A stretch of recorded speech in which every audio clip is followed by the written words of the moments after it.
शिवस्मरणं शिवस्मरणं शुभकरमे शिवस्मरणं మోక్షమునందించు మార్గం నీ స్మరణం జయములు చేకూర్చు ధైర్యం నీ స్మరణం శివస్మరణం శివస్మరణం శివస్మరణం శివస్మరణం శుభకరమే శివస్మరణం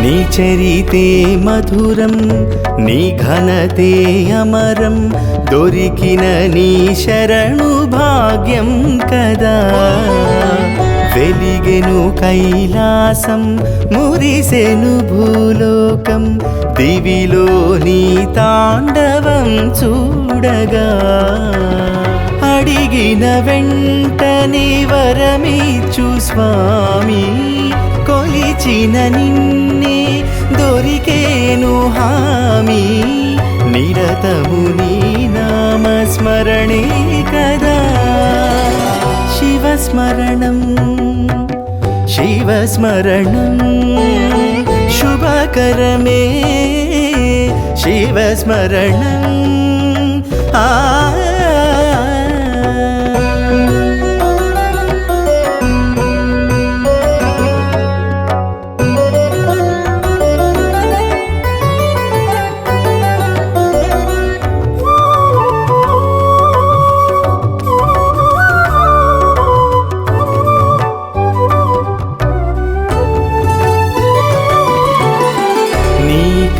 కాశీక్షేత్రం మా భూకైలాసం నీ జ్యోతిర్లింగం మహిమాన్వితం నీ నామం వేదం నీ పాదం దివ్యం నీ సేవే మాకదే ఓ వరం సతికే సగభాగమిచ్చావు నీలో కోరే గంగను దాచావు సిగలో ఇలకే ఆదర్శమే నీ కథా శివస్మరణం శివస్మరణం శుభకరమే శివస్మరణం మోక్షమునందించు మార్గం నీ స్మరణం జయములు చేకూర్చు ధైర్యం నీ స్మరణం శివస్మరణం శివస్మరణం శివస్మరణం శివస్మరణం శుభకరమే శివస్మరణం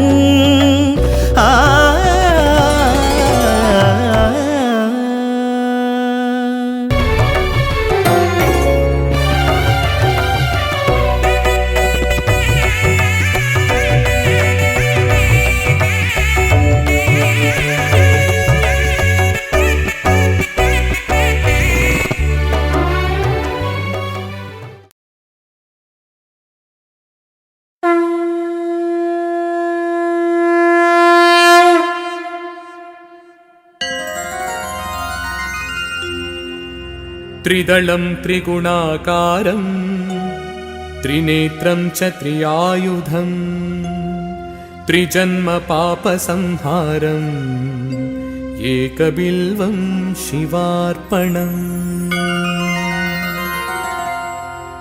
त्रिशाखैर्बिल्वपत्रैश्च यच्छिद्रैः कोमलैः शुभैः शिवपूजां करिष्यामि एकबिल्वं शिवार्पणम् अखण्डबिल्वपत्रेण पूजिते नन्दिकेश्वरे शुध्यन्ति सर्वपापेभ्यः एकबिल्वं शिवार्पणम् सालग्रामशिलामेकां जातु विप्राय योर्पयेत् सोमयज्ञमहापुण्यम् एकबिल्वं शिवार्पणम् दन्तिकोटिसहस्राणि वाजपेयशतानि च कोटिकन्यामहादानाम् एकबिल्वं शिवार्पणम्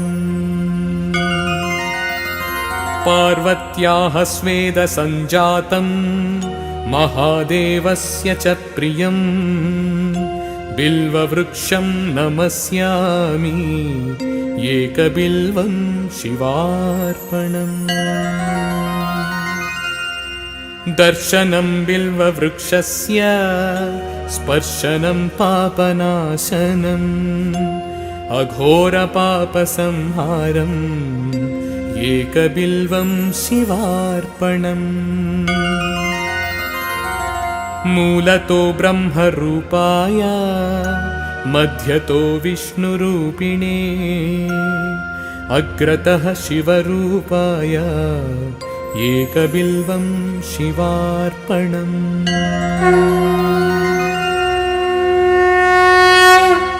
बिल्वाष्टकमिदं पुण्यं यः पठेत् शिवसन्निधौ सर्वपापविनिर्मुक्तः शिवलोकमवाप्नुयात्।